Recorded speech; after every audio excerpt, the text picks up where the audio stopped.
नमस्कार मित्रों, स्वागत है आपका एक बार फिर से। मित्रों, एक दिन नारद मुनि नारायण नारायण का जाप करते हुए वैकुंठ लोक में आते हैं। नारद मुनि को देख श्री हरि विष्णु और माता लक्ष्मी उनका मुस्कुराते हुए बोले, हे वत्स, आज किस प्रयोजन से वैकुंठ में आना हुआ? तब देवर्षि नारद श्री हरि और माता लक्ष्मी को प्रणाम करते हुए बोले, हे प्रभु, मेरे मन में एक शंका है, कृपया मेरा मार्गदर्शन करें। तब श्री हरि बोले, हे नारद, तुम्हारे संशय का निवारण करके हमें प्रसन्नता होगी। तब नारद मुनि कहते हैं, हे प्रभु, जब कोई मनुष्य मृत्यु के बाद तुलसी पत्र का जल अपने मुख में पाता है तथा रोज तुलसी में जल देने से क्या होता है? उस मनुष्य को कौन से फल की प्राप्ति होती है? श्री हरि कहते हैं, हे नारद, तुमने जो प्रश्न पूछा है वह समस्त मानव जाति के कल्याण हेतु अत्यंत उपयुक्त है। जो भी मनुष्य तुलसी पत्र का जल पाता है वह सौभाग्यशाली होता है। उस व्यक्ति के सारे पाप भी माफ हो जाते हैं और उसे मुक्ति मिल जाती है। मित्रों, आगे श्री हरि कहते हैं, हे मुनि, तुलसी पत्र के संबंधी मैं आपको एक पवित्र कथा सुनाता हूं, आप इसे ध्यान से सुने। तब देवर्षि नारद कहते हैं, हे प्रभु, मैं इस कथा को पूरे ध्यान से सुनूंगा और लोक कल्याण हेतु इस कथा का प्रसार भी करूंगा। प्रिय दर्शकों, कथा आरंभ करते हुए श्री हरि कहते हैं, हे नारद, गंगा तट के किनारे एक भील परिवार रहता था, जिसमें 7 भाई अपनी बहन के साथ रहते थे। उनके माता पिता किसी बीमारी के कारण गुजर गए। बहन सबसे छोटी थी और वह मेरी बहुत बड़ी भक्त थी। वह हर दिन सुबह तुलसी में जल चढ़ाती, नित्य रूप से पूजा पाठ करती थी। वे 7 भाई हर रोज जंगल में जाकर शिकार करते थे और जो भी मिले उसे घर लाकर पकाकर खाया करते थे। उनका यही नित्य काम था और बहन घर के काम करके भाइयों की सेवा करती थी, उनके लिए खाना बनाती थी। फिर एक दिन उसका हाथ एक छुरी के कारण मछली को काटते हुए कट गया। उसके हाथ से खून बहने लगा। उसने जब उस रक्त को दीवार से पोंछना चाहा तो सोचा कि भाइयों को इस बात का पता लगने पर उन्हें बुरा लगेगा, अगर कपड़ों को पोंछ लूं तो वह भी उनकी नजर से नहीं बच सकता। इसलिए उसने उस रक्त को मछली की सब्जी में ही मिला दिया और जब रात को भाइयों ने सब्जी को खा लिया तो वे उंगलियां चाटते ही रह गए। उन्हें वह खाना बहुत पसंद आया।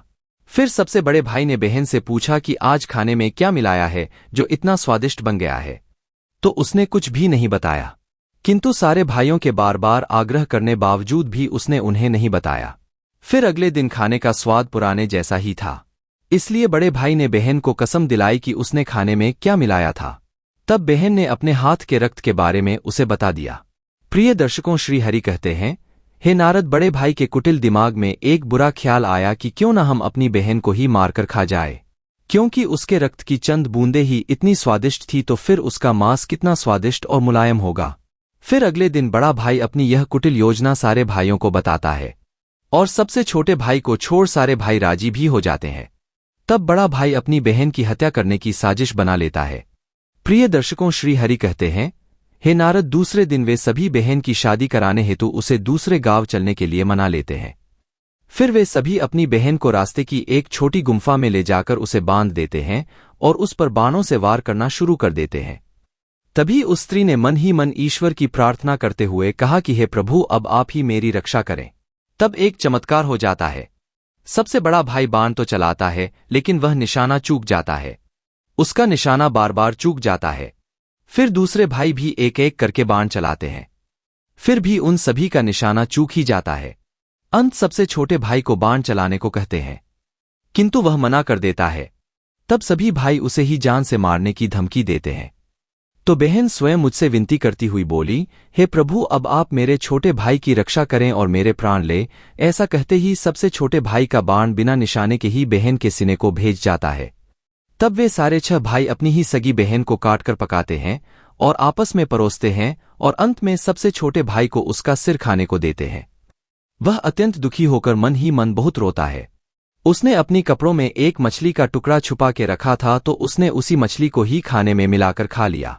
खाते समय उसने अपने पात्र के नीचे एक छोटा सा गड्ढा खोदकर उसमें अपनी बहन के सिर और हाथ पैर के टुकड़े डाल दिए। फिर वे सब वहां से चले जाते हैं। श्री हरि कहते हैं, हे नारद, दूसरे दिन छोटा भाई उसी जगह पर एक बांस का पेड़ अपनी बहन की याद में लगा देता है और उसे रोजाना पानी देता है।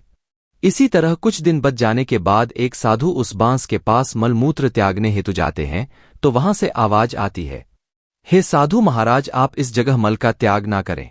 तभी वह साधु आश्चर्य से एक बांस के टुकड़े को काटकर अपने साथ रखते हैं और उसकी एक बांसुरी बना लेते हैं।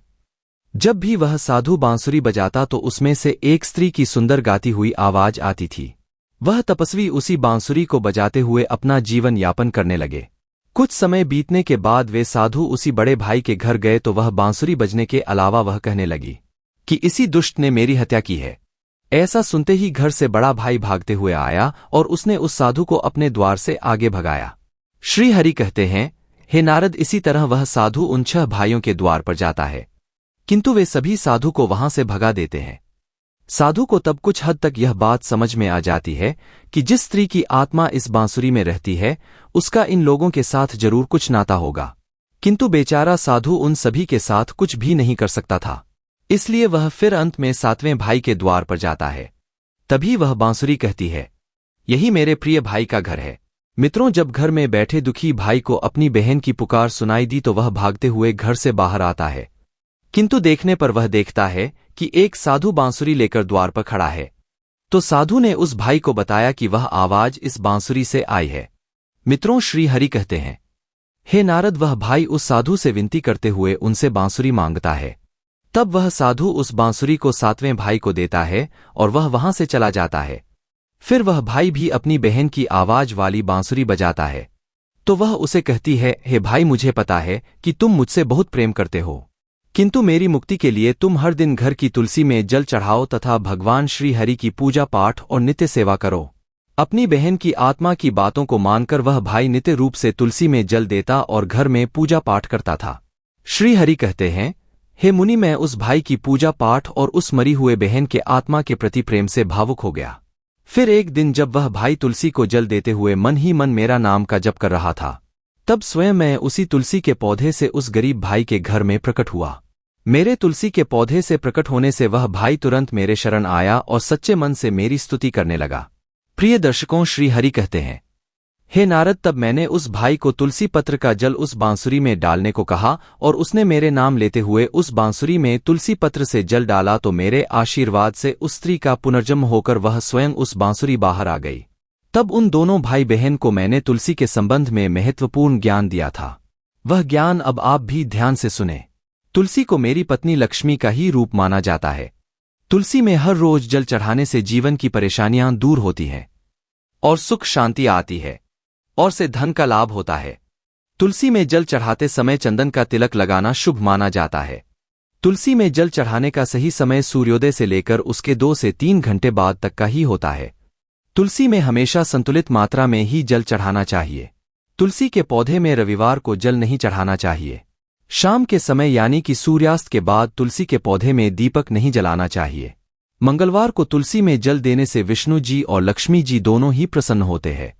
तुलसी को अन्य वनस्पतियों में शुभ और मंगलकारी माना जाता है। रोज सुबह स्नान के बाद तुलसी में जल अर्पित करने से जीवन के दुर्भाग्य दूर होते हैं। मित्रों, आगे भगवान श्री हरि कहते हैं, मृत्यु ही जीवन का परम सत्य है। मृत्युपरांत व्यक्ति का विधि पूर्वक अंतिम संस्कार करने का विधान है, जिससे उसके शरीर को मुक्ति मिल सके और वह एक शरीर को त्याग कर दूसरा शरीर धारण कर सके। उसी प्रकार से जब व्यक्ति मोक्ष की प्राप्ति करता है तो उसे सभी पापों से मुक्ति मिलती है। मृत्यु के समय मुंह में गंगाजल डालना चाहिए, जिसका कारण है कि गंगाजल कभी खराब नहीं होता है और कुछ बूंदे ही मृत्युपरांत व्यक्ति के लिए मोक्ष के द्वार खोल देंगी। मृत्यु के समय व्यक्ति के मुख में गंगाजल डालने से उसे कई शारीरिक कष्टों से मुक्ति मिल जाती है और आसान मृत्यु मिल जाती है।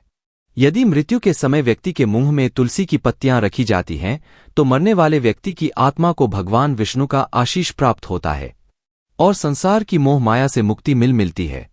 यही नहीं, शरीर के सारे कष्ट दूर हो जाते हैं और आत्मा सभी बंधनों से भी मुक्त हो जाती है। तुलसी के नाम से ही यमलोक में जो कष्ट देने वाले राक्षस हैं वह शांत हो जाते हैं और यम मार्ग आसान हो जाता है तथा मोक्ष मिलता है।